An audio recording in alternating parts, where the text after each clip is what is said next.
just be prepared. Yeah. Hi there, everybody. This is SJ Thomason, and it's Christian-apologist.com. Truth matters. I've decided to have a new little slogan because it's very important that we have the truth. And today we're here with Real Seekers Dale. He's been with me before talking about the Shroud of Turin. And today we have a new guest that we haven't brought on before. He's named Larry Stalley, and Larry has been a pastor for 44 years. He just recently stepped down. He was at the Newport, Washington Community Church for many of those years, and then he was at a different church before that. He met his wife as a freshman in Bible college. How cool is that? And he went through an experience where he had a bout with death, and he feels that Christ reached out to him and saved him. And so he's spent many years studying recent years studying the Shroud, and he retired recently to go ahead and start writing on the Shroud. And so he's going to share some of what he knows with respect to the Shroud in the Bible. And so without further ado, I'm going to go ahead and turn it over to Dale and Larry and just let you rock. Awesome. Yeah, thank you so much for having me back and for bringing on Larry. I think on the topic we're covering today, the possible mentions of the Shroud images in the New Testament, Larry is by far the best proponent on that front. So I'm grateful to have you here, Larry. Thanks for joining us. Thank you, Dale. Thank you, Stephanie, for having me. It's an honor. Awesome. So yeah, I think the first thing we're going to do, the main topic today, you're going to be focusing on your positive cases, selecting maybe a few texts as to what you think are positive references to the Shroud images. But before we get to that, I just want to very quickly address some of the Shroud skeptics, because people will be surprised to know that a lot of Shroud skeptics are actually fellow Christians, and they raise biblical objections that they say rule out the Shroud of Turin. So on that front, I've got about 4 objections. And the first thing I just want to point over to you, Larry, is the obvious one. Look, the Shroud of Turin images, what are you talking about? I've read the Gospels, I've read the New Testament. There are no explicit mentions of the Shroud of Turin. So what are you talking about? Why are there no explicit mentions there? Well, Dale, that's an excellent place to begin. And I can identify with that skepticism, because when I first heard about the Shroud some years ago, I thought, oh, that's nonsense. That's foolishness. I mean, who can believe that? And so I was very much a skeptic to begin with, even a cynic. And I read a article one day by Gary Habermas, a well-known New Testament professor, Liberty University, expert in the resurrection. Anyway, he suggested it might be authentic. And I thought, what? No way, but it intrigued me that I began to research it and just became fascinated with the subject. So that's a good question, the skepticism. Well, I recall how John Calvin made that very argument about this particular Shroud. He said, surely this cannot be authentic, because the gospel writers would not have failed to have made mention of it. So I thought, well, that's a pretty good argument. I like that. But there's a couple of inferences I think that we can make to counter that. Jesus said in the Sermon on the Mount, don't give that which is holy to the dogs. Don't cast your pearls before swine, lest they trample them underfoot, and then they turn and tear you to pieces. And what could have been more holy to the early church than a burial shroud that had the holy blood, that had the blood of Jesus on it, the sacrificial blood? And so, and if we get into the one of the texts in Hebrews, I think we'll see a lot of the significance the early church saw in that regard as a consecrated garment. So that's one reason. And in the church, then there developed what was called the discipline of the secret. And what was that secret? And I think it basically revolved around the shroud, because as Jesus said, don't cast your pearls before swine. So we know a lot of persecution in the early church. For example, Saul of Tarsus and the martyrdom of a lot of the early Christians, and Peter had to flee Jerusalem. So the idea that they were discreet, I believe, and how this shroud was handled, lest if the enemies of the faith became aware of it or government officials, they may have wanted to hunt it down. And if they found it, confiscate it, maybe harm it, destroy it. So I think there's a good reason in that regard for secrecy. Gotcha. Awesome. All right, cool. So, okay, so the next second of the 4 objections is one you probably have heard all the time. I know I do. But Christians will say, look, read your Bible, pal. The Gospel of John, chapter 19 and chapter 20, they talk about Jesus being wrapped in linen strips, plural. The shroud is just one gigantic cloth. So obviously they contradict. The Shroud of Turin is not the burial shroud mentioned in the Gospel of John, is it? Well, again, that's a good question. And in fact, I'll go back to John Calvin. That was his second argument against this particular cloth. He says, if you believe in the Bible, you believe in what John wrote, you can't believe in this burial shroud because it's just one long linen sheet. And as you said, the orthania, the funeral linens in the plural that John used there. Well, I think in countering that, we could say that each of the synoptic gospels, that's Matthew, Mark, and Luke, each of the first 3 gospels make mention of the singular sidon, the burial cloth, the burial shroud. And even Luke, who uses the same term that John uses, the orthania, the funeral linens. Luke, after he mentions the sidon, that he was wrapped in the sheet of linen, during the resurrection narrative, we'll talk about the orthania. He mentions that word too. So I think that we should expect that there was more than just this linen long sheet in the burial process. In fact, on the side strip of the Shroud of Turin is about a 3-inch strip that we know has been removed and re-sewn onto the shroud. We think it was a part of the original shroud, and then it was cut and sewn back. And you know, what purpose did it serve? And I think a good answer is if you look today how people are prepared for burial in the Middle East, it's much the same way. One long sheet, and then it'll be bound with a strip of linen. You tie the corpse to the cloth and the feet and the head and such. And so some scholars think too that there's it may have been the headband. And so I just think that there was probably more than just this one long sheet. Yeah. And I think if we get into John chapter 20 further in that text, we can explain more what's going on there. Gotcha. Yeah, exactly. And Gary Habermas talks about the chin strap. Oh, go ahead. Dale, let me, if I could, I thought of something else about that first question you had about the secrecy. Why don't we find it mentioned? Besides the idea of persecution and confiscation, the second commandment said, "Thou shalt not make any graven image unto thyself." So the Jews had strong prohibitions against the images of men. You know, Caesar wanting to bring the emblems of men and even put them in the temple. I mean, yeah, that was just a no-no. You know, that was forbidden. So the idea that at least in the Jewish areas, they may have had to be even more cautious showing this shroud. First of all, you know, stained with blood. Is it unholy?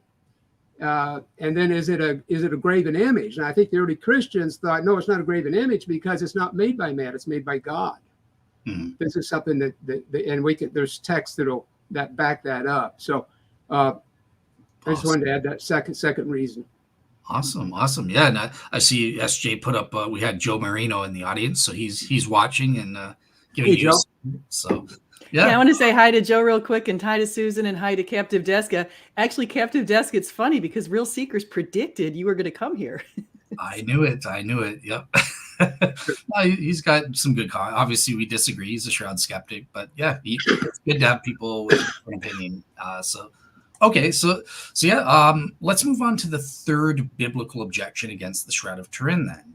And this is one I've heard only a couple times, but it's an appeal to the prophet Isaiah, chapter 52, verse 14, specifically, where it says, "Just as there were many who were appalled at him," speaking of the Messiah, "his appearance was so disfigured beyond that of any human being, and his form marred beyond all human likeness." So basically, these Christians are saying, well, look, the shroud man, he looks to me to be in the form of a human being. He's not marred beyond all human likeness and form. So how can this be a fulfilled prophecy then? Okay, another good question. I haven't heard that before, but I think I certainly can respond to it. The man of the cloth was tortured, and tortured very severely. And the scourging that he underwent was, I think, such that we read in the Gospels, Pilate was hoping that would satisfy the Jews. So he got a severe flogging, and that didn't satisfy the Jews. But if this is Jesus, this person underwent a horrific torture. And so how do you describe that? Well, the text you read, I think that'd be one way. You could call it hyperbole. I mean, I don't think we take everything exactly literal. You can't recognize him. He's beaten that so much. That's just a way of emphasizing the guy was really tortured. Yeah, exactly. I fully agree with what you said. Look, forget the shroud. If you're interpreting this hyper literally, like, Jesus was like the Messiah is predicted to be like a blob of goo. Well, then you're ruling out Jesus of the Gospels too. You're not a Christian anymore. So, it's just kind of ridiculous taking this hyper literal. One thing, just before we move on to the fourth thing, Jamie Russell, Christian Middle Earth. Did I catch David Falk's criticism recently? Absolutely, I did. And I actually did a response video because I don't know if you know this, SJ, but David Falk is a famous Egyptologist and Christian. And he did a video a couple days ago debunking the shroud on the basis of our videos, SJ, at least in part. Really? Yeah, he saw our videos, and that prompted him to kind of look into it. But on my channel, Real Seekers, I've done a full refutation video of his arguments that he raises there. So that is interesting, because I've had him on my channel a couple times. I consider him a friend, so I'll have to hopefully he did it in a friendly manner. I'm sure he did, probably. Oh, son of a gun. Okay, well, you got to tell him to come on my show, because I've been trying to get him to come on and talk about the Exodus. But anyways, okay, cool. Mm-hmm. So, Larry, let me get back. The fourth and final biblical objection against the Shroud of Turin is 1 Corinthians chapter 11. You hear it time and time again, right? The shroud man depicts a medieval depiction of a man. He's got long hair and a beard. Look, Jesus in the first century, he would have been in the Greco-Roman style, clean-shaven, short hair. And Paul even tells us that it is a shame for a man to have long hair. So doesn't that kind of rule out the shroud man then? Jesus would have had short hair, not long hair like he has. The man of the cloth does have shoulder-length hair, and even in the back, there's evidence that he has it in a pigtail. And we think that was a Jewish dress, hairstyle. We believe this person who was crucified was Jewish. Now, Corinth was a Roman colony, and the Romans had different cultural beliefs, as cultures do. And as you mentioned, their gods, often short hair, the Greek, the Roman gods. But in Judaism, of course, you got the Nazareth vow. And if you take that literal, as you've quoted it, as far as Paul, why would God have given the Nazareth vow, Samson with long hair? So I think we have to understand the milieu, that culture. And there's later in that text, it says, decide for yourself. Is it proper for a woman to be veiled? A lot, I think, what's going on there is a cultural, the Roman worship of their priests veiled was counter to the Jewish milieu. There's a difference between the Roman worship and how they dressed, and then the Jews. And I think there are things going on in that congregation that were challenging the accepted norms of the day. Mm-hmm. And I think that's more what he's countering there. But I guess my main question would be, or my main counter is that I don't think it's always wrong to have long hair, as many would interpret that. Otherwise, the Nazarene vow, it seems, would be counter to that. Yeah, I fully agree. And again, like you said, the definition of, as Gary Habermas argues, the definition of long hair is cultural specific, right? So shoulder length hair was considered short hair in the first century. We can't have a 1950s understanding of short versus long hair, right? And, I mean, in some cultures, it's just not right for a man to dress like a woman, and in that sense too, in that culture where a woman is valued with long hair and men are not, and then men start to have long hair, that's not, judge for yourself. Is this proper in this culture? Yeah, exactly. My old pastor, he taught a great sermon on this, actually. And it's not even necessarily about the hair lengths. It's more about the hairstyles, because you look at the women, right? If they were leaving their fancy wigs at home to say like, oh, we're all equals, but they had shaved heads. In that culture, that meant you're a prostitute. If you're a woman, you're not supposed to have a shaved head. You should, Paul's saying, put on your wigs. Don't mix up hairstyles and stuff. So the cultural. I think you're right, Dale. That's what I would say. Awesome. All right, cool. Well, that does it. Those are all of the biblical objections against the Shroud of Turin being biblically authentic. So I want to switch gears to the main thing then. Let's put the burden of proof on you, Larry, and maybe start off with your first text and what you want to present. What are some of the biblical texts that prove there were shroud images in the century? I'm very, very happy to share what the Lord has revealed to me. I feel blessed and honored, and so thank you for that opportunity. There's I would say 3 pillars of evidence for the authenticity of the shroud. There's science, and there's so much that's been done in recent decades. The Stirp scientific team and so many others. That's largely why I came to believe it's authentic. All the scientific evidence that supports it. You also have the second pillar would be historical references or artifacts, like the Pantocrator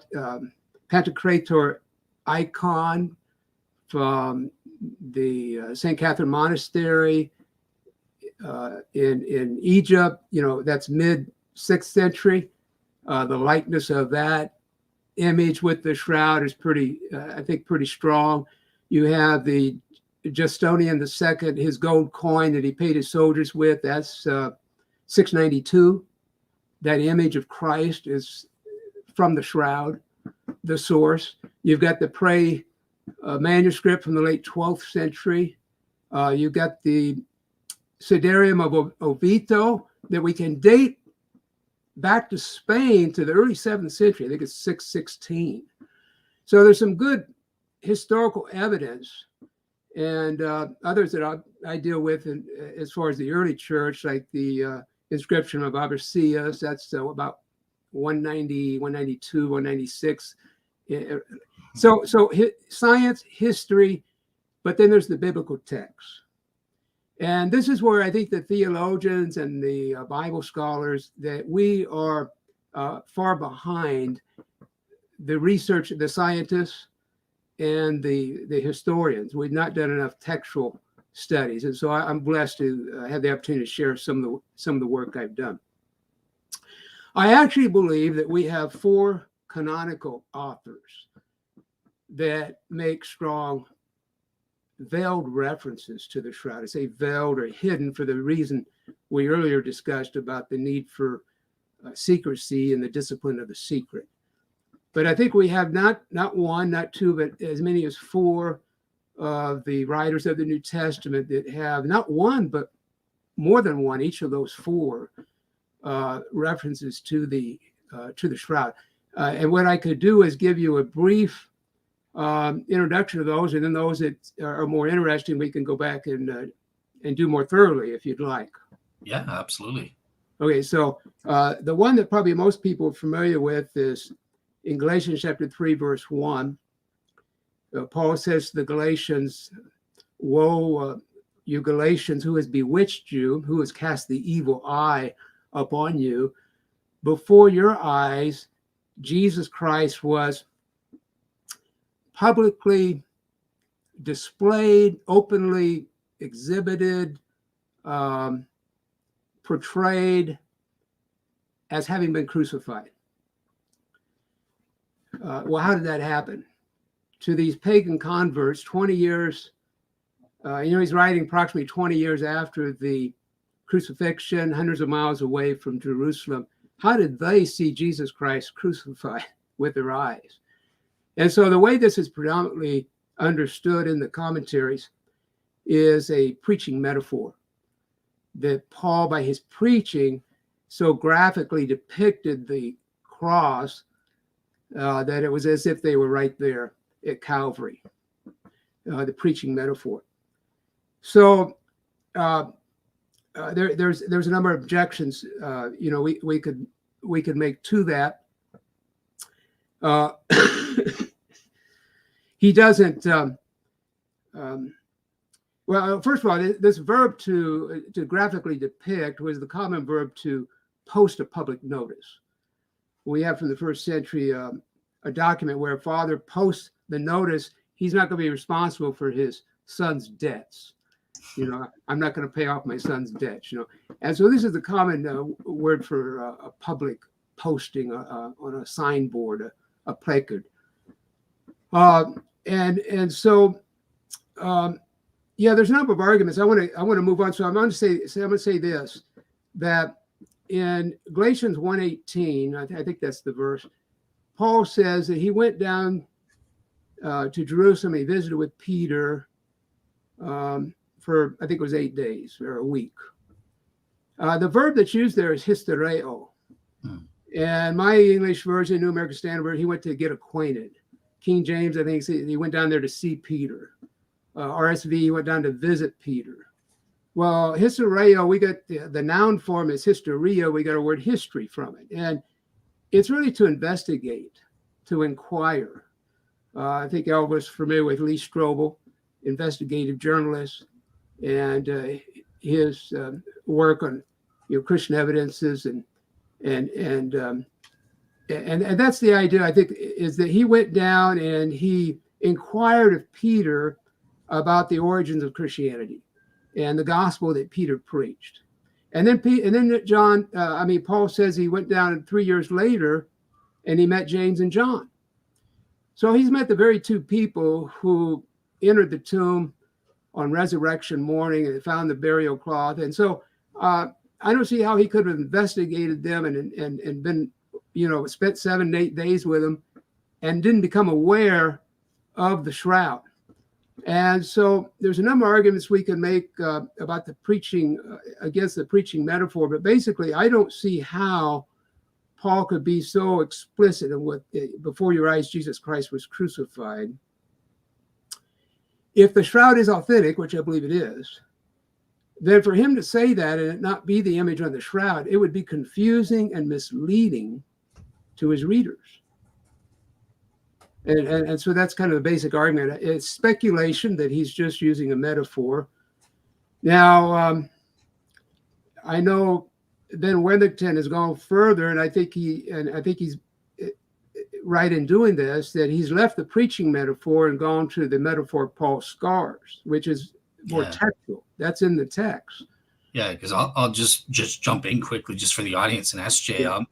Larry was on my show doing a panel review where he was kind of in discussion with Ben Witherington.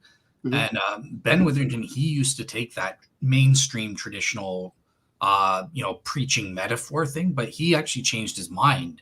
And now he's saying, well, what is it the Galatians saw? They saw the stigmata. And Larry's going to go into what he makes of that. Yeah, so there's a couple of references that Paul makes. I have the stigmata on my body. And then right before this, Galatians 3:1, he does say, I've been crucified with Christ. So it definitely has a part in our interpretation. But I don't think Paul took his shirt off and said, hey, okay, here, look, I was stoned, at Lystra, whatever it was, and say, here's Christ crucified. There's a difference between saying I've been crucified with Christ and you saw Jesus Christ crucified. That is a hyperbole, you know. And the thing is, if they've seen the real thing, if they've seen the image of the crucifixion, then his point becomes strong. You know, I've identified with Christ. I have suffered for Christ. Here's the scars I have. They're not crucified scars, but I've taken up my cross, and I've suffered for the gospel. And so it's a way of identifying with the with Christ. But it's one thing to say, hey, look at me, I'm Christ crucified, and to say I was crucified with Christ. You know, I've suffered, I've taken up my cross. Okay, so I think we can move on to so there's a number of other texts, and myself, that's not the strongest one that we have. Oh, really? Okay, that's interesting, because I believe it or not, I think I used to be skeptical a bit, but I think that Galatians, I think you've kind of persuaded me slightly on a balance of probabilities, and I think the Galatians 3:1 is the strongest. But if you think there's a strong one, that's great. Just before we move on, though, SJ, do you have any questions about the Galatians 3:1 at all, or was it clear? Or? No, it's very clear. So I think keep going. Okay. Cool.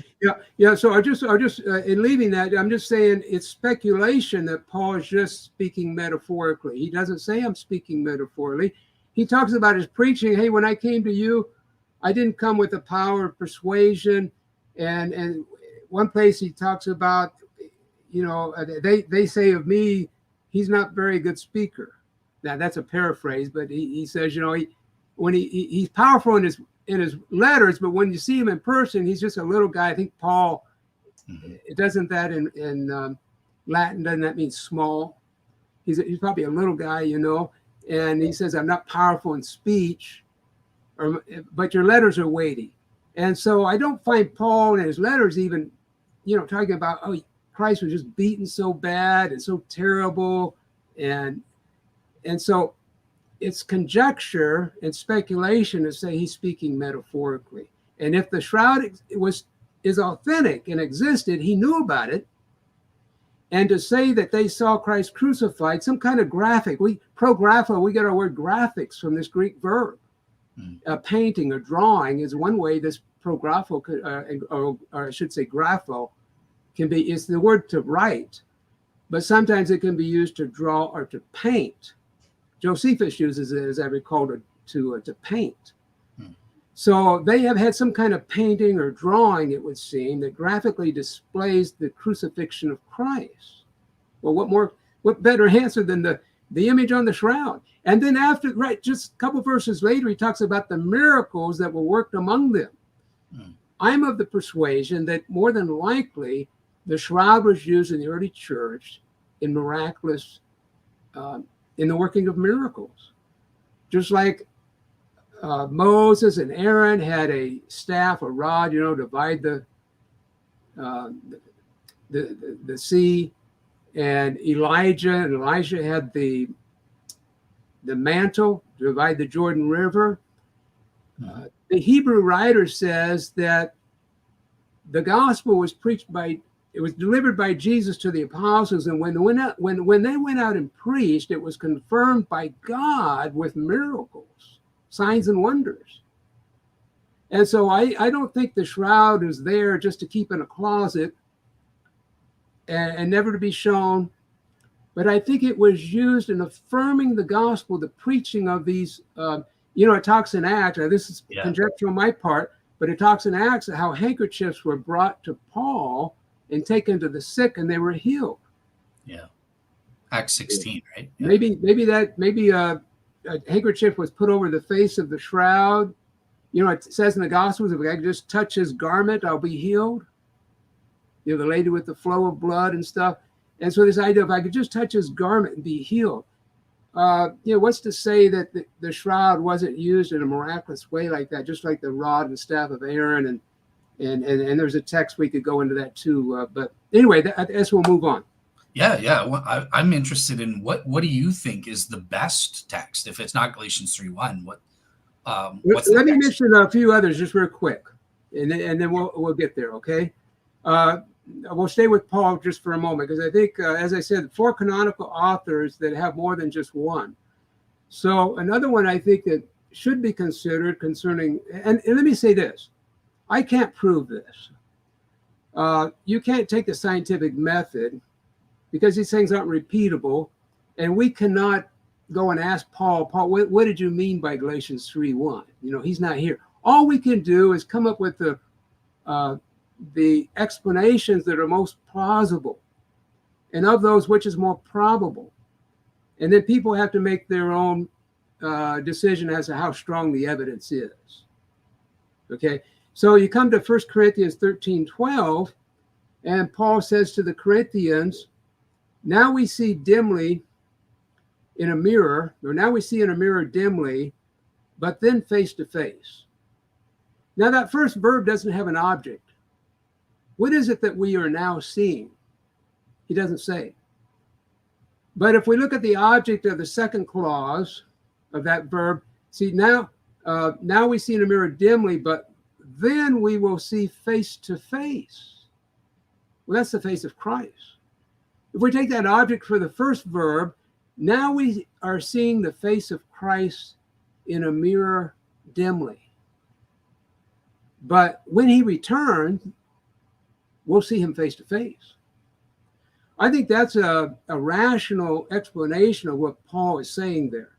Right now, we're seeing the face of Christ as if it was in a mirror dimly, and they had polished metal. And wouldn't that be a good description of the image on the shroud? This ghostly, it's not like our mirrors today. Now we see the face of Christ dimly as in a mirror, but when he comes back, we're going to see him face to face. So that's a text that should be considered. Okay, here's another one. Colossians chapter 1, verse 15. Scholars believe this is the beginning. It goes to, as I recall, verse 20 of an ancient Christian hymn. And Paul takes this hymn and he opens it. I don't know if this is where the hymn began, but it begins there in 15. He says, who is the image of the invisible God?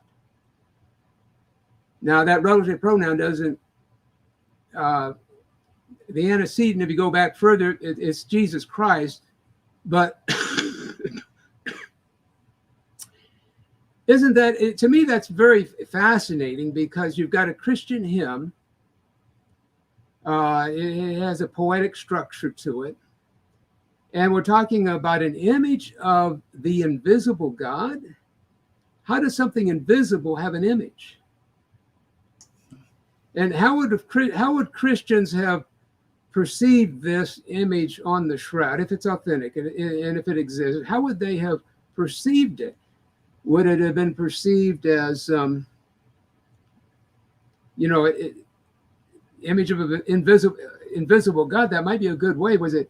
Yeah. Was it? A lot of the scholars will associate the source of this statement with maybe Sophia, the wisdom literature in the Old Testament.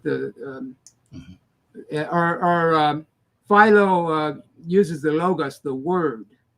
Where did they get this source to speak of this image, the icon of the invisible God? And I think basically, I just think that this is a possible reference that we should consider, and that Paul is it may be that the Gentiles were thinking more in the thought of Plato, where at the time of death, the immaterial soul leaves the body. And of course, you've got Gnosticism, which developed about in Greek thought that the body really isn't something desirable. And Paul, when he talks about in that Galatians chapter 2, that Christ was God in his fullness, in bodily form. Maybe Paul there is wanting to take that hymn and emphasize it's not that the body is important. This is the image of the invisible God, but there was a bodily resurrection. And it's not just the soul departing and, that's it. And the body turns to dust, but he was bodily raised. Now, another text in Paul, before we leave Paul, I think 2 Timothy 4:13, where Paul, in his last chapter of literature we have from him, says to Timothy, bring the cloak that I left at Troas with Cleopas, and also the books, especially the parchments.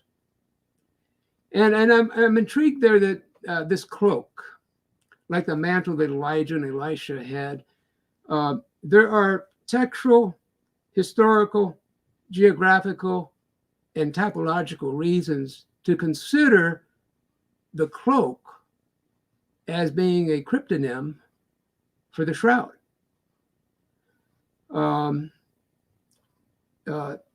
Textually, it's fascinating because, usually in Greek, your object's going to follow the verb. But this sentence opens up the cloak, the one I left at Troas with Cleopas. Is that the guy? Cephas, I think. I don't remember. But he says, when you come, bring.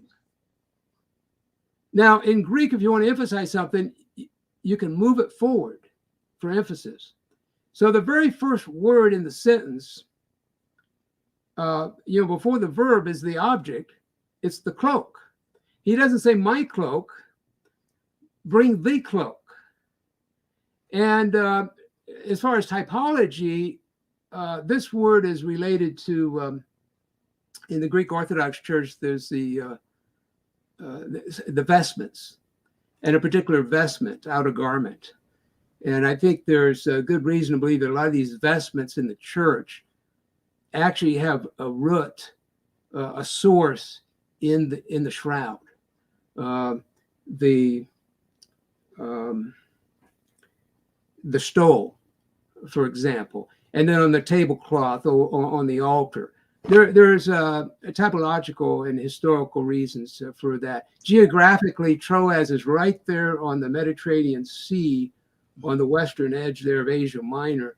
And we know on the second missionary journey, Paul goes to Troas and he crosses the Aegean Sea there over to Macedonia, answer the Macedonian call. Now, if I was taking a voyage across in an open ship, I would want a cloak. I would want some warmth and protection from the weather. I wouldn't leave it behind in Troas. I'd want to take it on my voyage. Why did he leave it at Troas? Now, it's possible on the third missionary journey, he comes back the other way. It's possible he had it and left it then. We can't say for sure, but I'm intrigued anyway that there's a textual, historical, geographical, and typological reasons consider that maybe that's a cryptonym for the shroud. So that's Paul, the ones that come to mind. I think we gave 4. Mm-hmm. Yep. Okay, so after that, I could do Matthew real quick because I don't think he's the best, but Matthew's he's got a couple. Matthew talks about there's 2 extraordinary miracles that Jesus does. As I recall, he heals a man's withered hand. But the Pharisees don't because he did it on the Sabbath. That wasn't any good. You shouldn't have done that. You did it on the wrong day. And so he follows it up with an exorcism. And now that they say, well, you did that by the power of Beelzebub. You're working with the devil. You're in cahoots with him. If we want to see a sign from heaven, that is from the hand of God. And Jesus says, no sign will be given to this evil, wicked generation except the sign of Jonah. What's that sign of Jonah? I think Matthew knew, but he doesn't tell us. And we could spend some time on that because it's a fascinating text, just the word sign. In the Old Testament, you've got the rainbow. It comes from the Greek term, or sema, is a mark. Mm-hmm. Simeon, the sign, it comes from sema, the mark. And so you've got the mark of Cain. You've got the mark in the sky, the rainbow. You've got maybe the symbol on the front of a ship. And you've got on a soldier's shield a mark so he can tell his shield from somebody else's. And isn't it interesting, on the shroud, we've got all these marks, all this graphic torture, the marks. And a sign then is signifies something. And the key here, let me say this, because this, I really like Gary Habermas. Okay, and you asked him to come on your broadcast and discuss this, and he was busy. He's busy writing his magnum opus. Yeah. And so, but he took a look at this text and he said, well, there's nothing there about a shroud. And I wanted to ask him, and I didn't want to get any argument or anything, but I wanted to ask him, well, the main clue we have there, right, in my in the book and on this text, I've got, I don't know, 10, a dozen different what I call identifying markers. What is the sign of Jonah? And there's some clues. There's 10 or 12 clues from the text.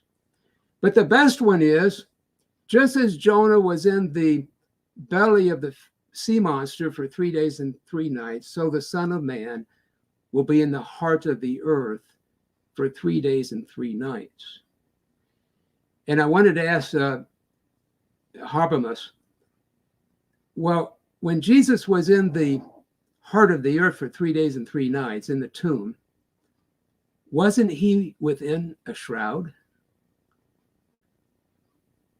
Wasn't he wrapped within a shroud? Well, and of course, yes, he was. That's exactly where he was. He was inside a shroud for 3 days and 3 nights. And so there's and if you go, here's the thing about that text too. If you go on 4 chapters later, beginning of chapter 16, first reference is chapter 12, verse 38 and following. 4 chapters later, chapter 16, the subject's opened again. His opponents come and say, we want to see a sign from heaven, from God himself. And he gives this interesting response.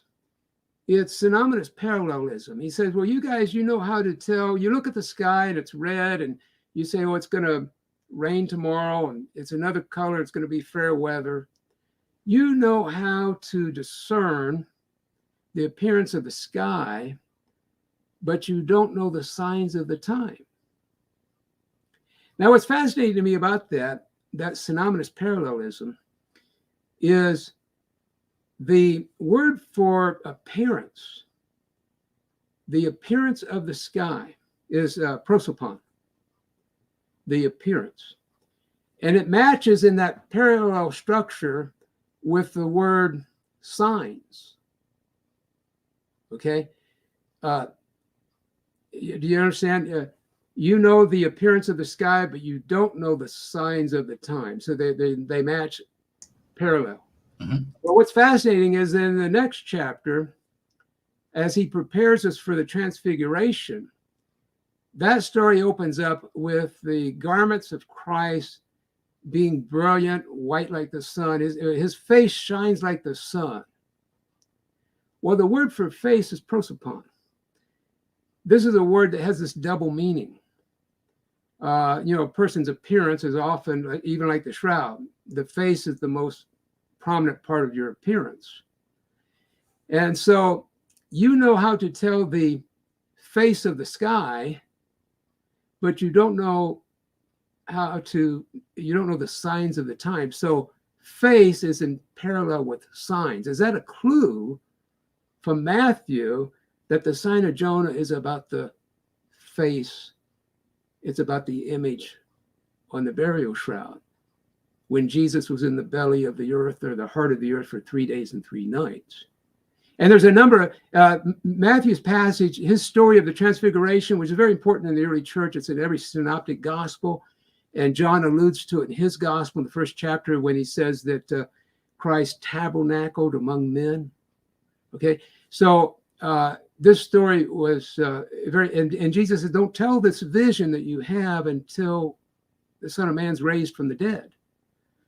And I don't want to go into this text in length, but I think it's another. I think the shroud is in the background of the transfiguration, and I think we've got this clue from Matthew when right before that, he talks about, to you it's been granted to know the mysteries of the kingdom of heaven, but to them it's not been granted. Okay. Mm-hmm. Well, God, bless the Lord, that he would honor us to maybe understand some of the mysteries. And I think that Matthew there has given us a clue to what this, and again, the discipline of the secret, if they make mention of it, it's going to be discreet. They don't want it hunted down, confiscated. As Jesus said, don't cast your pearls before swine. But here's a clue as to what in my thinking, here's a clue about what the sign of Jonah is when he matches the face with the word sign. And then he uses the face in the story of the transfiguration, his garments and his face. And the word tabernacle is used in that story. Now, this becomes very important. Peter says, well, let's make three. Oh, we'll make 3 tabernacles. And I think it's Mark that says that he doesn't know why he said it. And that's kind of puzzling. Why you bring that up, Now, a tabernacle, there's 2 important aspects about it. And tabernacle means tent. Larry, can I just... Yeah, go ahead. I keep talking. I don't want to interrupt you. I want you to make your case and stuff.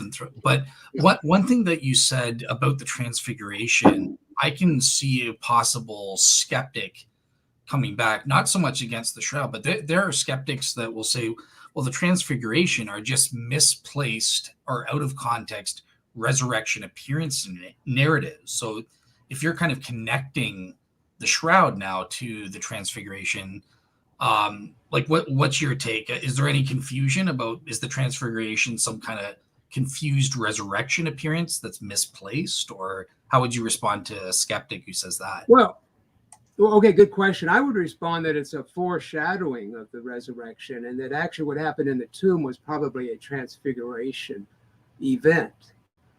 When Jesus again glowed and such, and became materially transparent, it went even further, through the cloth.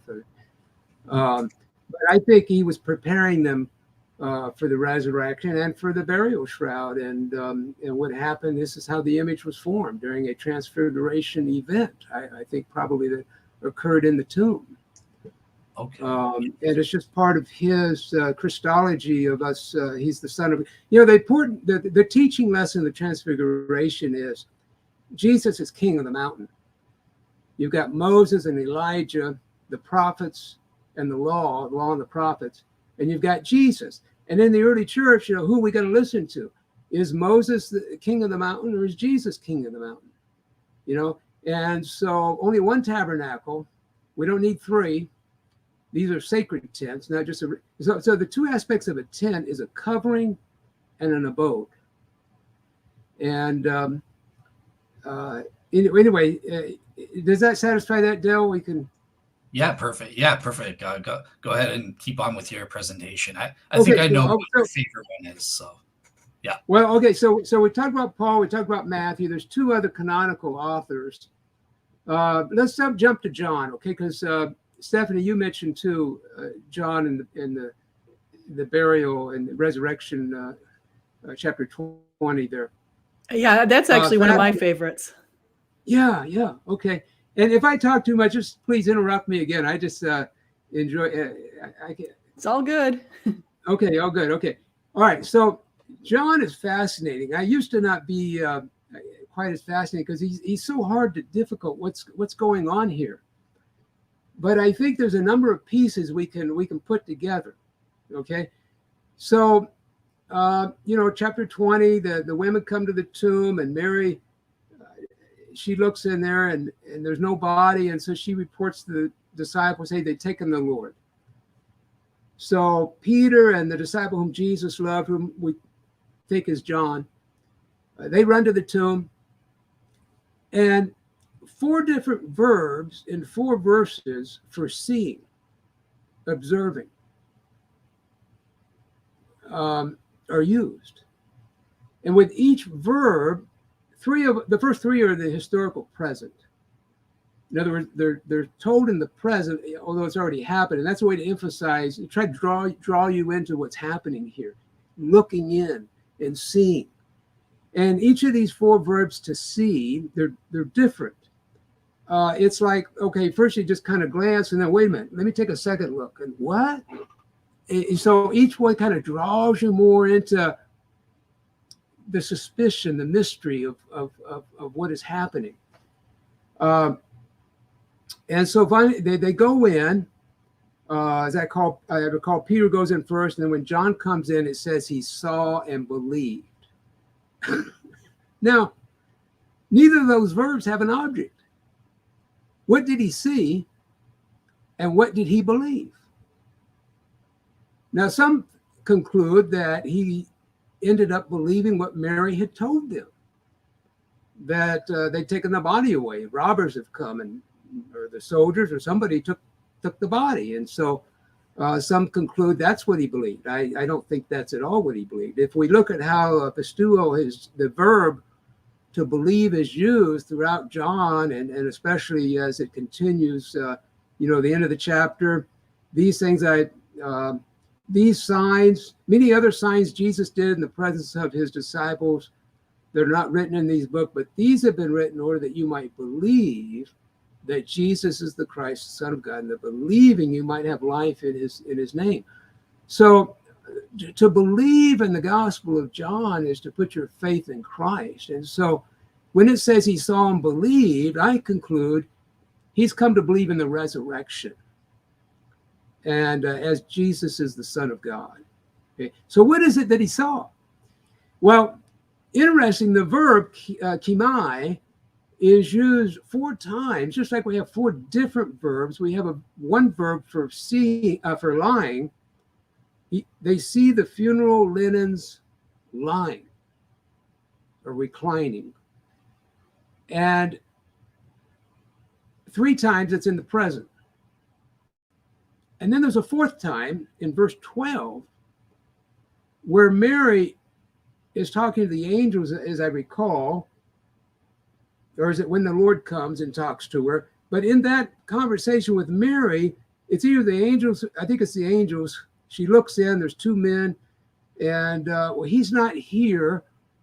Look where he was lying, where his body was lying. That's a past tense. It's an imperfect. He was lying there, but he no longer is. So the funeral linens are still lying, but Jesus isn't lying with them. Okay, so whatever they saw, this verb lying, and it's always with reference to the funeral linens, and then he's not lying with those linens. So here's what I want to share with you on this. I think the important verb is actually a perfect tense. Back in chapter 19. It's either 40 or I think it's 44, 1944, where we're told that Nicodemus and Joseph of Arimathea take the body of Jesus and they wrap it in the funeral linens with the spices. And it doesn't say bound. I'm incorrect. It doesn't say they wrapped him or his body. It says they bound him or his body. And so it's in the perfect tense. Now, what the perfect tense does is it says there's an action that's been completed, but there's a continuous result that continues on. From the completed act, there's a continual result, effects. Now, another perfect tense is used in chapter 20, verse 7 for the face cloth, the siderium.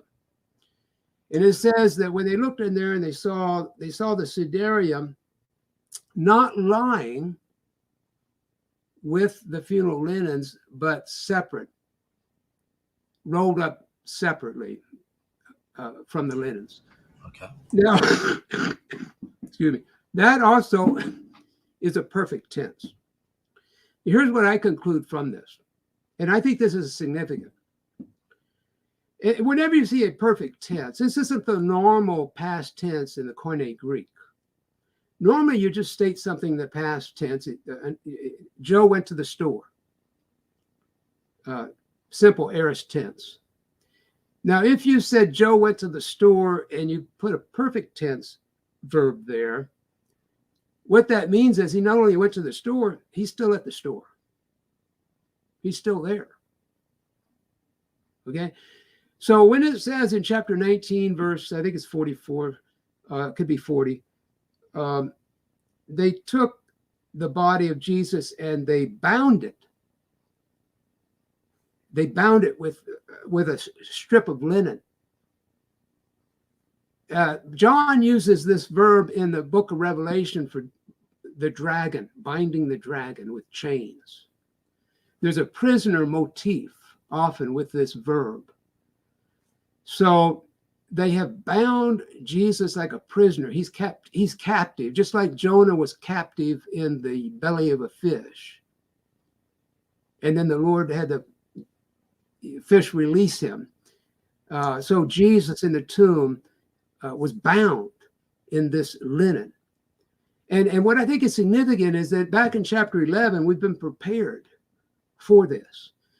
When Lazarus is raised by Jesus, we're told that he is bound. Now, the same verb in perfect tense, there, verb with a perfect tense is used for how Lazarus was bound with linen strips. And there's a kyria, these probably more than one, and Jesus may have had more than one, binding the linen shroud to the body. And then the command is given when Lazarus comes forth, Jesus says, unbind, untie him, let him loose, let him free. Now, here's what I think we're set up to understand in the resurrection of Jesus. Jesus has also been bound in linens. And what they see when they enter the tomb, the linens are still bound, but there's no body. As the angel said, he was lying there, but he's not lying there anymore. But the funeral linens still are. Just like the siderium, it's just like it was on Friday. On Good Friday, they took the siderium, they rolled it up, and they set it aside. Same thing with the body of Jesus. They bound it in linens, they put it in the tomb, and when they came on Sunday morning, the linens are still bound, they're still lying there, but there's no body. And that's how John is able to conclude there's a resurrection. We're teased. John teases us. Some people are going to be informed that there's a burial shroud with the image of Christ on it that was left behind. Well, of course, that's inside. John's not going to be able to see that. That's on the inside. And he's just, but we're teased. That's why there's no object for the verb, in my opinion. Yeah, he's teasing us, see? And this idea of Jesus materially becoming transparent or dematerializing, I don't know if that's the best verb, but the idea that he went through his burial cloth and they're still tied. The next three stories affirm this. First of all, Mary. Jesus is nowhere to be found, but then suddenly he says her name and she turns and there he is. He just suddenly appears. And then that evening, behind locked doors, we're told the doors are locked, they're shut, and Jesus suddenly appears. He apparently became materially transparent and went right through the wall. And 1 week later, that happens again. So the next three stories, we have Jesus doing something with his body, his glorious resurrected body that he hasn't done before, where he's able to go through locked doors and be present or suddenly appear. And I think something like that, I think that's related to also to what happened at the resurrection. Mm-hmm. Okay, so that's part of John. There's something else about John, but any comments you guys want to make or questions about that text?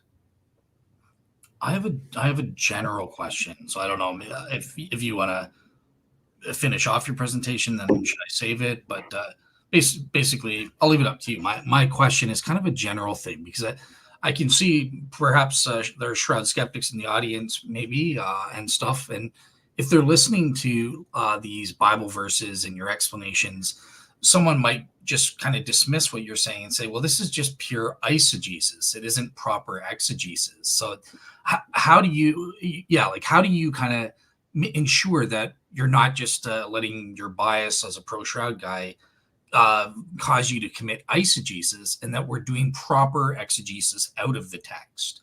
Okay. Well, everything I've mentioned so far is from the text, and it's the verbs a lot that I'm focusing on. So I'm not bringing anything out from the outside in. In historical research, again, we can't use a scientific method. We can't do a lab experiment and repeat things. On the historical research, you look at the evidence you have, and scientifically, we have a lot of good forensic evidence. But I'm a textual I'm an exegete. I'm an exegete, and so I'm just trying to take the text and decipher what the writer is intending us to understand. And again, he's being discreet. If my inferences are correct about the discipline of the secret and the don't cast your pearls before swine, and I don't see anything that would be more holy to the early Christians than his burial shroud with this miraculous image and his holy blood on it. And if you're not going to cast your pearls before swine, seems like that's first on the list. So I don't see any eisegesis I've done. I've tried to explain the verbs to you. The perfect tense is the key, in my opinion. His body has been bound, and we're set up for it with Lazarus, who's told to unbind him. And you have to decide for yourself what you make from the 4 references about those linens are lying and what they see. And maybe you've got maybe somebody's got a better explanation, but I've tried to look at the clues that were given and make my result from that. So anyway, I haven't touched on, I think we haven't touched on the 2 best references yet. Awesome. Cool. Just before we do that, SJ, did you have any questions before we move on? I just wanted to comment really quickly because there's a little chatter going on in the chat, and people are wondering about Stirp and what Stirp's findings were. So just for the audience, for your own sake, take some time and go to the shroud.com, and that's where you're going to see a lot of information with respect to the Shroud that was put on there by Barry Schwartz, who was one of the original Stirp people. And so his findings were laid out pretty clear, and that it was not the product of an artist. That's the exact quote from the words. Yeah. And the other thing that I wanted to just mention really quickly is the image of the Shroud probably appeared more bold. I mean, it probably appeared less faded 1,000 years ago or 2,000 years ago. And so that's why there was a reaction, I think, to what Larry said about John 20, how John reacted. He was kind of like, he believed. And that was pretty significant. But the other thing is we also have like the Hungarian Prey Codex and a number of other art pieces through the centuries that have duplicated some of the stuff that's on the Shroud, like the 4 fingers showing and a lot of the other stuff. And so I just wanted to point those things out. Awesome. All right, cool. Larry, over to you for the 2 best. I'm looking forward to this. So. Okay. Yeah, well, thank you. So, Stephanie, what you said triggered something too about John's text. I don't think this is eisegesis either. This is people can make what they want from it. But then you have the story of Thomas, doubting Thomas, who wasn't there. There's interesting apocrypha story about where he was, but we don't have time for that. But what is interesting, I think, is that the very wounds that Thomas is invited to inspect. Look, here are the prints on my hands and my feet, and here's the spear in my side. These are the very wounds that we're invited today to behold on the Shroud image. Is that just a coincidence? People have to decide for themselves. But, I read it that he teases us. He doesn't see the image when he enters. That's on the inside of the cloth. But he doesn't give us an object, because that's what we're going to think. If we know about the Shroud, we're going to think about the image. And so he teases us that way. But I think the verbs tell us that they saw the linens as they were when they initially were wrapped, perfect tense. They're still that way, but there's no body. What would you conclude if you saw that? He must have been resurrected because he wasn't stolen. Where'd the body go? But okay, so let me move on, and I'll set it up because there's another important story that John tells us in his gospel that's going to serve for one of the, what I think are one of the, there's two better texts. So in chapter 19, verse 34, only John speaks of the spear being thrust into our Lord's side while he was on the cross. Now, as you read that passage, he talks about, this is really true. It really happened. And I tell you, I witnessed it. I saw it. And it could be that the witness is the soldier who saw it and not the writer. So it's a little ambiguous there. But he says, this testimony is true. And maybe I should even read it because I'm not doing a very good job quoting it. This is 1934. One of the soldiers pierced his side with a spear, and immediately there came out blood and water. And he who has seen has borne witness, and his witness is true, and he knows that he's telling the truth, so that you also may believe. You know, believe that Jesus is the Christ, the Son of God. Now, why is that account so important to the writer? He says, I witnessed it. I tell you, it's true. It really happened. And my witness is true. Now, this is something that's very significant to the author. Now, I submit to you the most plausible explanation is because some of his readers are aware that there's a burial shroud with a miraculous image that's John and others would say this is from Jesus's tomb. And they know about that prominent stain on the side of the man of the cloth.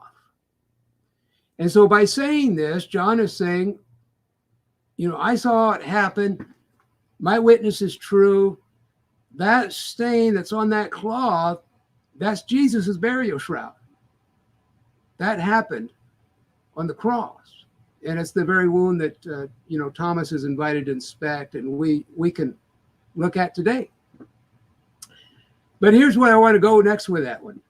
But that's my, you know, other people can come to other conclusions, but I think that story, the best, you know, Occam's razor, the easiest explanation without making a lot of inferences is likely correct. Yep. Why is this so important to John? Well, it's because people are aware of an image of a crucified man on a burial cloth where this prominent stain on the image is this wound in the side of the man. And John's given an explanation of what that wound, how it came about. And he's testifying that those two go together. That shroud goes with what happened on the cross. Okay? So, you know, people can say that's eisegesis, but it fits. It fits. Gotcha. Now here's what in my opinion, here's the two. Have we got time for some more? This we haven't got to the two best, in my opinion. Yeah, let's cover the two best. We could probably go till I can go till 2:30. I know it's 2:07 here where I am right now. Oh, I better hurry up. Okay, I'll just give you a brief. Okay, so we go to 1 John 5, the same writer in his letter, chapter 5, verse 5, verse 6. This is the one who came by water and blood, not by the water only, but by the water and by the blood. And it's the Spirit that bears witness, and his testimony is true. And there are three who are testifying: the Spirit, the water, and the blood. And these three are one. If we are receiving the testimony of men, the testimony of God is greater. For the testimony of God is this, that he has borne witness, or he has testified concerning his Son. The one who believes in the Son has the witness in himself. The one who doesn't believe has made God a liar, because he's not believed in the testimony that God testified concerning his Son. And then he concludes it by saying, I write this in order that you may know or be assured that you have eternal life. And the theme of that passage is about the one who believes in Jesus has victory over the world. Jesus says, I overcame the world. So eternal life, okay? Now, that's a very puzzling passage. What in the world is John talking about there? You talk about being cryptic. I think that's, this is the one who came by water and blood, not by the water only, but by the water and the blood, and the three are bearing witness. That's a pretty cryptic text, okay? Well, to begin with, there's only one other place where John, and I think any of the writers, will use these two nouns together and do so also without the definite article, water and blood. This is the one who came by water and blood. Well, when he told the story about the spear, he said, and out came blood and water. The same two nouns, although they're reversed, again, without the definite article. Now, Ben Witherington published a peer-reviewed paper in the prestigious Oxford Journal, New Testament Times, or New Testament Studies. And this was 30, 40 years ago. I think it was the early 91, 89. It's been a while. But Witherington thinks that what is meant there is Mary's amniotic fluid. That this is the one who came by a physical birth, by water and blood. And he sees that as the birth, okay?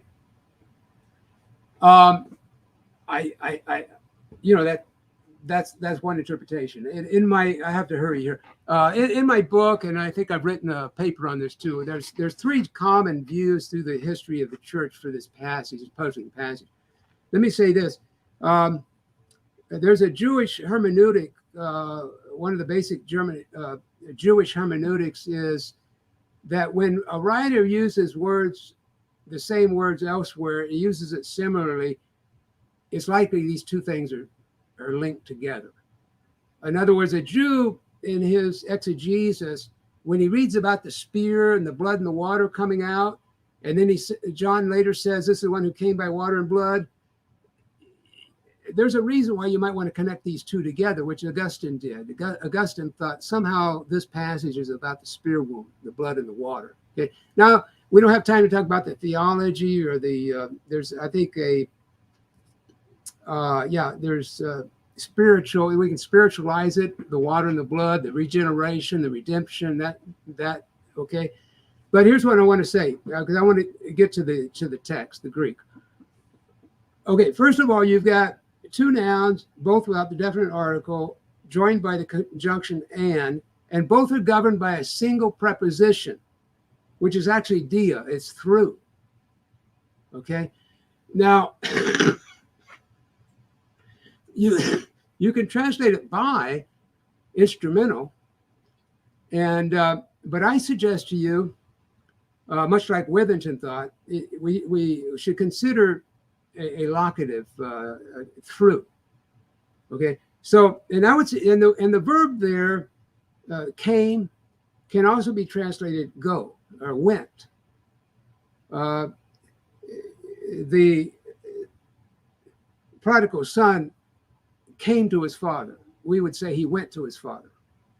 Okay, is he coming or going? So I suggest we translate the first phrase, this is the one who went or passed through water and blood.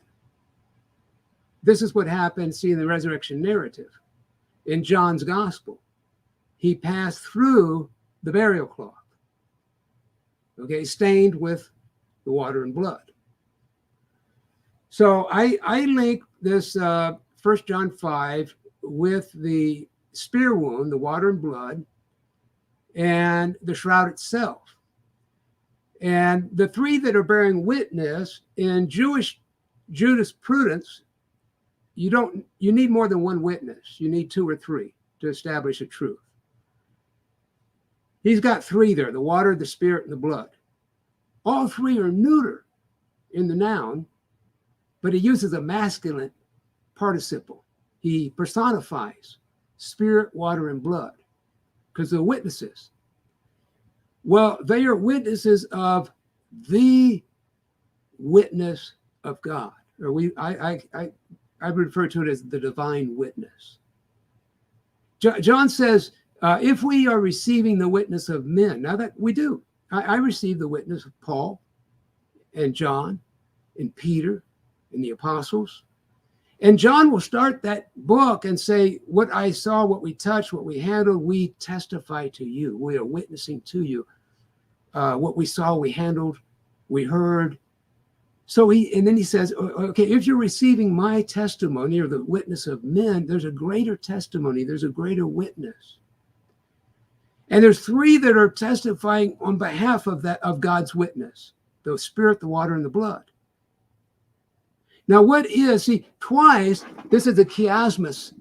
I believe in the structure. Chiasmus is a Semitic structure. You build and then you come back. And so the focal point is at the center. And twice you have a perfect tense again with the verb to testify. And it's used in reference to God himself and his own testimony. Twice it says you have the witness, or you can translate it testimony, the testimony of God that he testified concerning his son. Now, what is that? What is the divine witness that God testified? Long ago, he testified on the cross and in the tomb. There was something that was done, and there are, from the perfect tense, there's continuing effects from what God did then. There's something that's continued on, so that you can even talk about it in the present tense. There's three that are testifying today, right now, and when John's writing: the spirit, the water, and the blood. Well, that stain was testifying before their eyes. That miraculous image of the spirit is God's testimony. It's the divine witness. It's a greater witness than man will give you about the death, the burial, and the resurrection of Christ. I've always thought that the testimony of Paul is just fantastic. This persecutor of the church who becomes the Apostle Paul. I mean, how does that happen? And eventually he's beheaded. That, to me, that's great testimony. But John says there's a greater testimony than man's testimony. And that's the testimony that God himself testified. And there's something from it that still exists when John is writing this letter years later, that he can say it in perfect tense, or something that God is still testifying today. And there's three that bear witness to it: the spirit, the water, and the blood. Well, it's a miraculous image, so the spirit testifies to it. And the water and the blood, that stain is still there. And we can't replicate it. We cannot duplicate it with 21st century technology. And we can't explain it. It's inexplicable and it's irreproducible. It's God, it is the divine witness to the gospel. Now, bless his heart, Gary Habermas recently talked about 5 early witnesses for the resurrection, like the conversion of James, the half-brother of Jesus, the conversion of Saul, the early Christian creeds, and that's great. But I would suggest to you, there's a greater witness than the 5. He unfortunately, and I know Gary believes that the Shroud is likely authentic, but I think the earliest and the best witness we have is the witness that God gave us himself. And it's called the witness of God. And you can find it again in the gospel. John chapter 5, verse 37, Jesus will call forth several witnesses, because the Jews will say, well, you're just testifying about yourself. He says, well, I've got John the Baptist. He testified concerning me. and I've got my works, the miracles, and I've got the scriptures. And he says in verse 37 there, he says, my Father has testified of me. It's a perfect tense. I would suggest we understand it much like he says the night of his arrest. He tries to calm the fears of his disciples. He says, don't worry, I have overcome the world. Well, that's a past tense. He's got the cross before him. But sometimes we can read that as a reader, we can understand he did overcome it. But did he overcome it at that time? So anyway, that's one of them. I've got much more time. Go ahead. Go ahead, because we got 10 minutes. Go ahead and give the final best. Yeah, the final. Because I have a general question after that. So okay, yeah. So I think this passage in 1 John chapter 5, where twice it says the witness of God that he testified concerning his son, and the verb's in the perfect tense. He testified it, that on the cross and on the day of the resurrection, but there's something that has continued on in the present day where the testimony is still valid. It still is there. And in the present tense, the Spirit, the witness, and the blood is testifying to it. Jewish jurisprudence. God's testimony has three witnesses to affirm it: the Spirit, the water, and the blood. You see?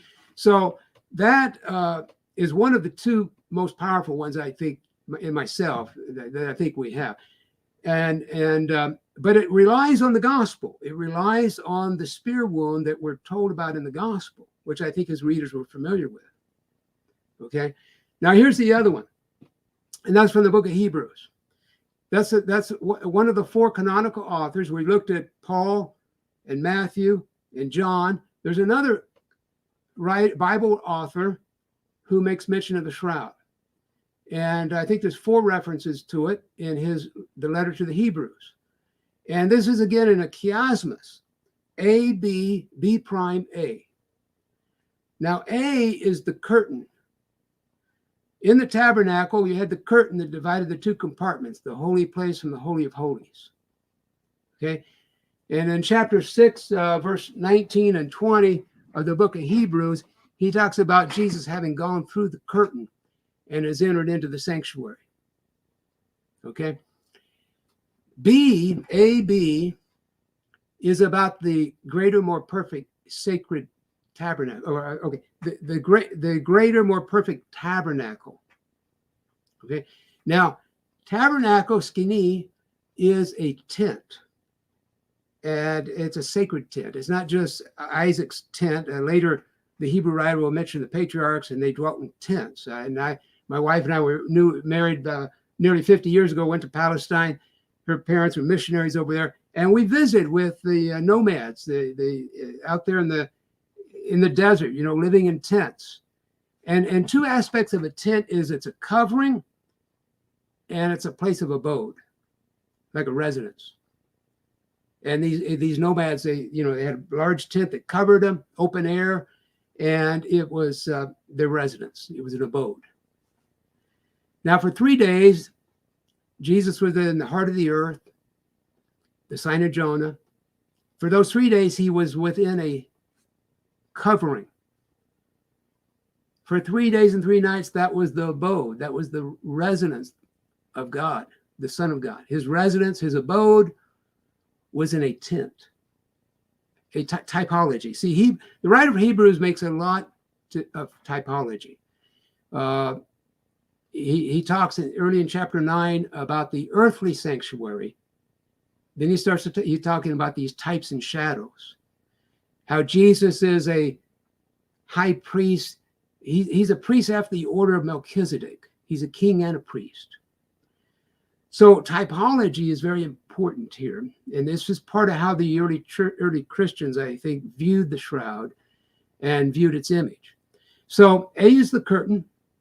B is the compartment, the tabernacle itself. And the high point of this, the first B is chapter 8, verse 2, where it says that Jesus, he was a minister in the tabernacle pitched by God, not by man. that Moses, he pitched the tabernacle in the wilderness, but God has pitched a greater tent. Chapter 8, verse 2. And then you go B prime. So we got A curtain, chapter 6, B 8:2, and then B prime in this chiasmus is chapter 9, and that's verses 11 and 12. And here's what he says. This is maybe the best single example we have, the text. Although I love 1 John 5. He says, when Jesus appeared when he appeared as a high priest of the good things that have come, and then there's no verb, through or by the greater, more perfect sacred tent or tabernacle, not made by human hands, that is not of this creation, and not through or with the blood of bulls and goats, but through or with his own blood, he entered the sanctuary, the Holy of Holies, the heavenly sanctuary, to make eternal redemption once for all. Now, the question is, what is this greater, more perfect sacred tent? A covering and an abode. And in my research, I come up with as many as 7 different suggestions that scholars have made through the centuries as to what is this greater, more perfect sacred tent. Okay. And you wonder, why is the writer so interested in the first compartment rather than the second? He entered the sanctuary. But the first one, and there are 2, the syntax, he didn't enter the sanctuary and then enter it again. The grand tabernacle, the grand structure has 2 compartments, the front and the back, the outer court and the inner compartment, the holy place and the Holy of Holies. And this first compartment is the greater, more perfect one. That's the one he spends all his time talking about. Okay. Now 5 of those 7 said it's something to do with his body. The early church, the church fathers, when they commented on this, like John Chrysostom in the late 4th century, he said, well, that's his flesh, that's his humanity, because in chapter 10, which is B prime, 10, 19, and 20, it says he's inaugurated for us a new way to approach God through the curtain that is by his flesh. Now, actually, there's no preposition, but you take it from the former clause. It talks about by his blood. He's inaugurated for us a new way to approach the presence of God, having gone through the curtain. And most translations, most commentaries think flesh there is a metaphor. I don't think it's a metaphor. I think it's a literal. And I think you take the preposition from the Greek structure that just went before, and it's by or through. You got the preposition through. You don't have the, do you there? Let's see. No, you don't. You don't have through. You got in before it. But it's, so here's what I think. I got to wrap this up. Here's what I think. 5 of these 7 views say it's something to do with his body, his resurrected body, his fleshly body. John Chrysostom, when he was asked, well, it says not of this creation, like Witherton said, and I think this is a good objection I've got to answer, well, but it says not of this creation. Okay. Well, that verb there, to create, it often is used for building and construction. And so it's a contrast with chapter 9, verse 1, where he begins his typology. He says there's an earthly sanctuary. It's built by man. So it's really those 2 phrases, explanatory phrases about the greater, more perfect tent. The first one is not of this creation. Or no, I'm sorry. The first one is not by human hands, which you know, Dale, later the Caito Poeta becomes the a name for this image that's being shown, a shroud, not made by human hands in like the 5th, 6th century.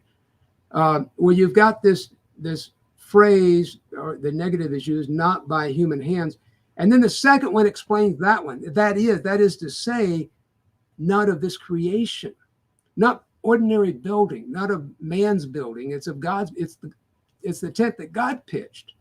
Chapter 8, verse 2. Now, John Chrysostom, he said, well, he took it to be the physical body.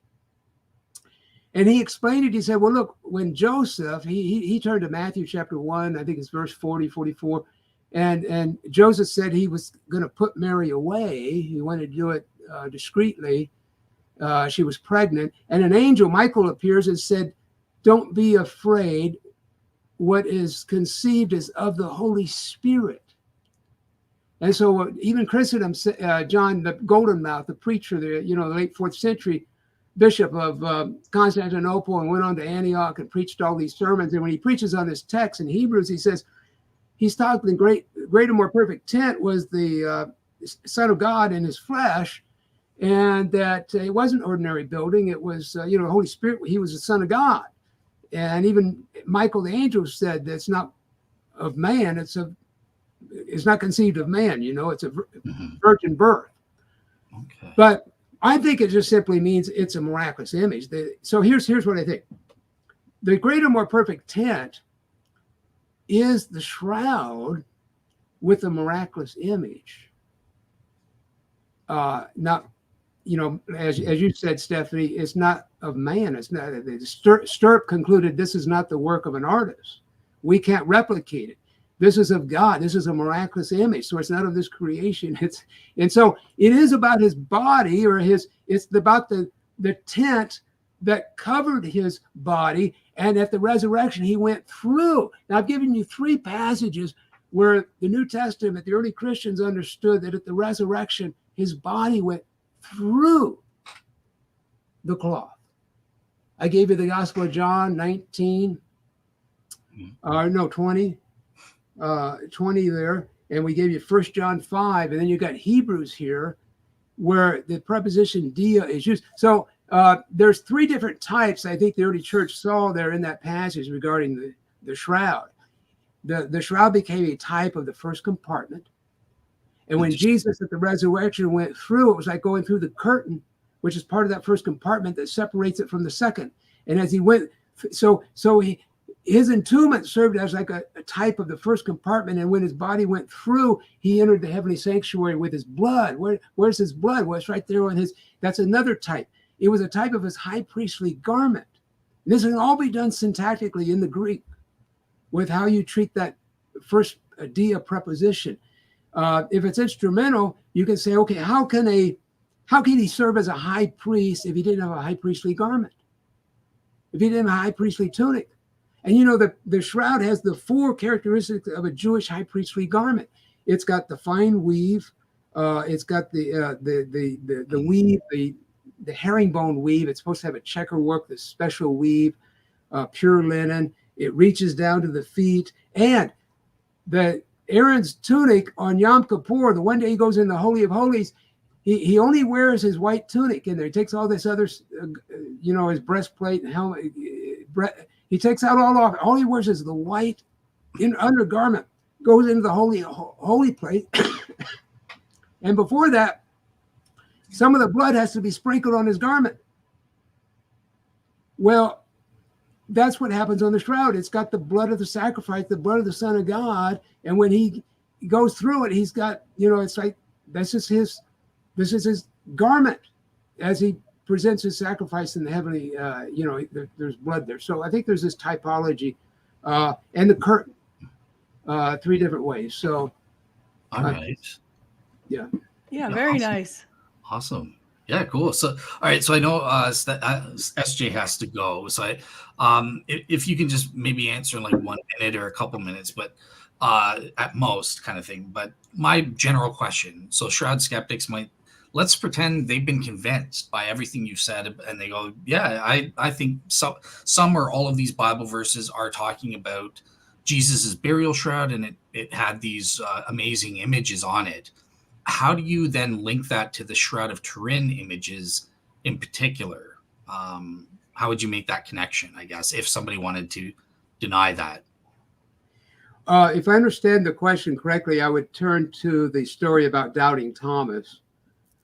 and how he's invited to inspect the very wounds that we see on the shroud. Gotcha. So kind of like the unique marks match up, right? So right, and this image fits only one person in history that we're aware of. I mean, you've got who was crucified with a crown of thorns. You've got all these puncture wounds on the head, like a bowl of thorns. Why would you do that? Why would you bury a convicted felon who's sentenced to death in a very expensive cloth? This is a very expensive fine linen cloth. It wasn't just your ordinary burial shroud. Awesome. All right, I'll hand the reins over to you, SJ, because I've taken over your show long enough. So. Oh no, this is all good. I have a couple errands, that's all. But I just wanted to say thank you. I really appreciate going through the text, and you've given some really eye-opening information that I'd never considered. I really hadn't thought about the veil, and I have thought about the blood and water, because that's always such a curious phrase. So it's interesting to hear the idea of it being testimony. I think that is just how 2 or 3, because it reminds me of when the woman was being stoned, the adulteress, and all the people left. So there weren't 2 people to testify against her. And so I love that stuff. And so I think that you've been able to really dig through the Bible. Dig through the Bible and talk about this.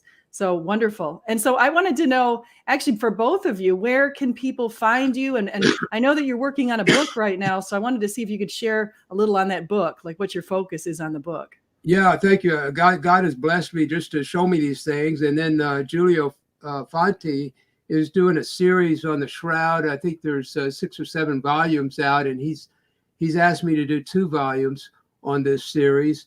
And so I'm just finishing. I've written. I'm just doing the final formatting. Probably this weekend I'll have it ready to send my manuscript to him. He's the editor, and so that's a series. It's going to be called, that first book, it's going to be volume 9 in this series that Giulio's putting together. It's a scholarly volumes.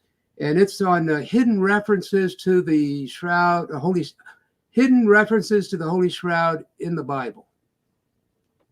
Awesome. Yeah. And audience is familiar with me. So I'm on YouTube or Rumble under Real Seekers, plural with an S, or also go to my blog, because I post up blogs with the sources, including sources of Larry's detailed papers as to what he was talking about today. So that's at realseekerministries.wordpress.com. So there's no S after Real Seeker. It's not plural for that. But yeah, that's how you find me.